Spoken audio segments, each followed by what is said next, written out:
Hey guys, welcome to Animal Custom Graveyard. Hey, so I had more kids in the picture. We got it all set up for kids to be in the picture, and then they kind of ran away. So Malachi is napping. Abigail's now standing here. I had Uriah sitting on my lap, but Virginia made something, and that's what they're drinking. Golden milk. Golden milk. So anyway, they went over to try that. So anyway, this video, I wanted to talk about children and sleeping and not sleeping, actually. I want to talk about children not sleeping.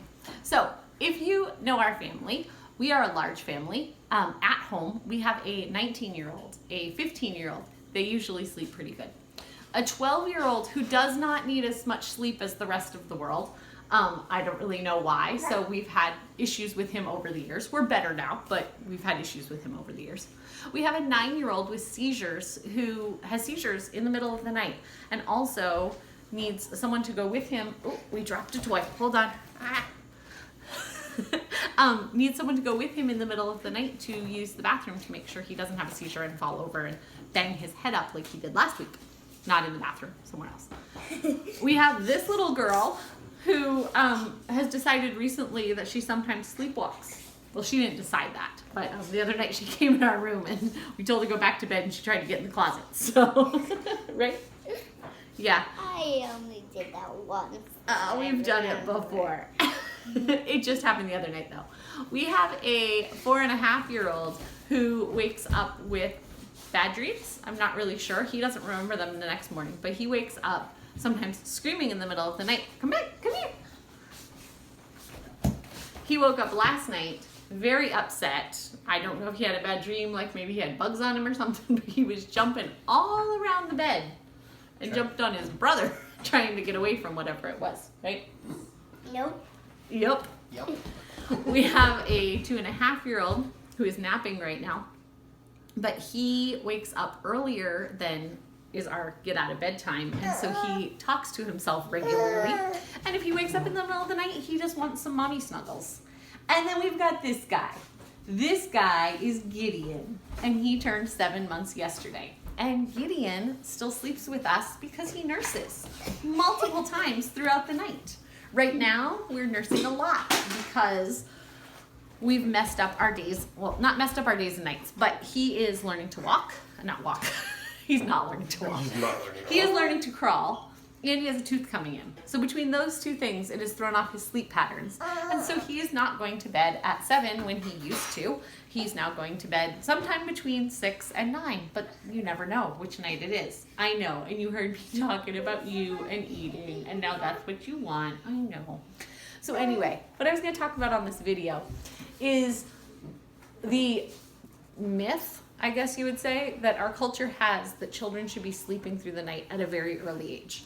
There are some babies who sleep very, very well. What are you doing to me? Just like there are some adults that sleep really well, and there are some adults that don't. And we have this one-size-fits-all package that children, sometimes at a very early age, I mean, I know people who at 4 or 8 weeks expect that their baby's going to sleep through the night.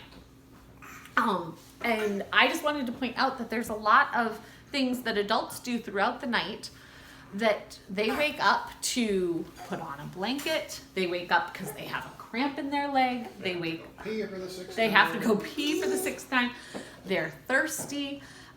There's also I just can't go to sleep because I have too much on my mind, or because I took an extra late nap. I'm gonna put the baby down. Coffee too late. I had baby. he decided to try to roll over again once I put him down. Yeah, I had coffee too late. I drank too much before bed, so I have to pee. I watched a scary movie and now I'm scared and I can't fall asleep. There's the times you wake up in the middle of the night because you've had a bad dream. I don't know how many times. I mean, probably just, 2 handfuls worth of times since we've been married these 20 years. But times that I've woken up and I've had a bad dream where all I want to do is snuggle my husband because for some reason in the dream I can't find him, or he dies, or whatever the dream is about, that I'm suddenly really scared. And I want to make sure I'm still there with my husband. Or as a parent, times that I've had a dream that something's happened to one of the kids and I get up to go check on them to make sure that nothing happened to them.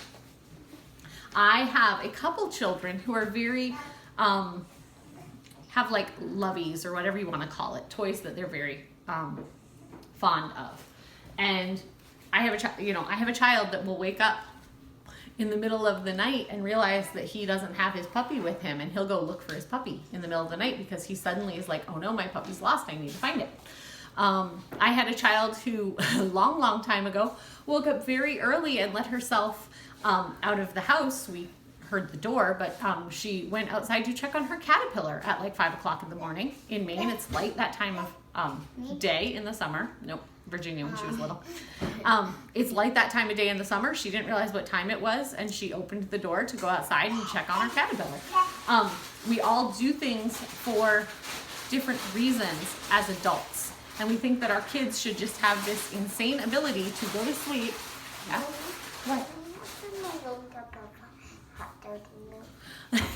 He wants his own cup of hot golden milk that his sister just made. We're not going to do golden milk right now, okay?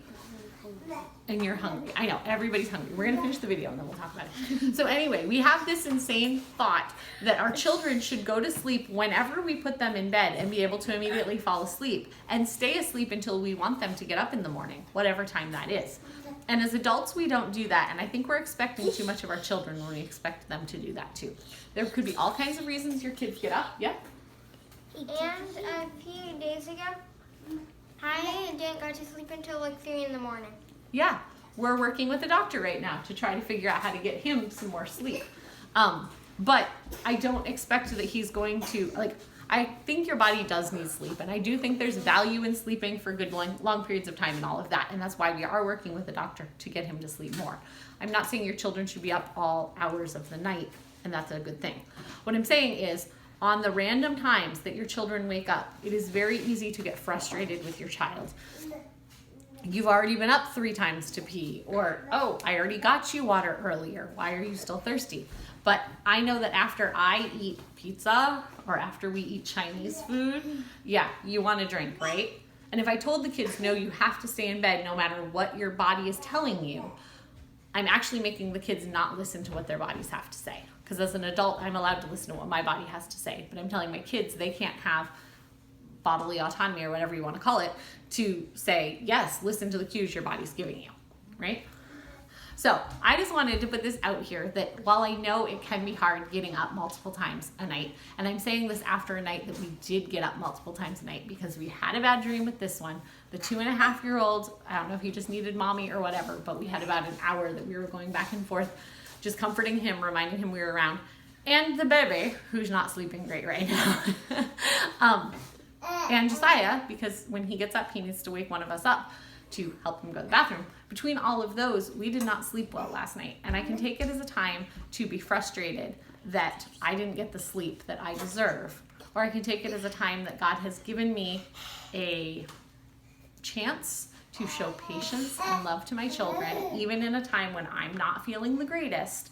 God's giving me a chance to work on those fruit of the Spirit that He says will be involved in a Christian's life. Just giving me more practice on those things. So instead of saying, oh, you have to get up for the 3rd time, what can I do as a parent to help comfort my child in that time? And how can I be working on the things that God has given me to work on? So that's what I wanted to encourage you with today on Herding Little Cows to the Glory of God. We'll see you next time. Bye.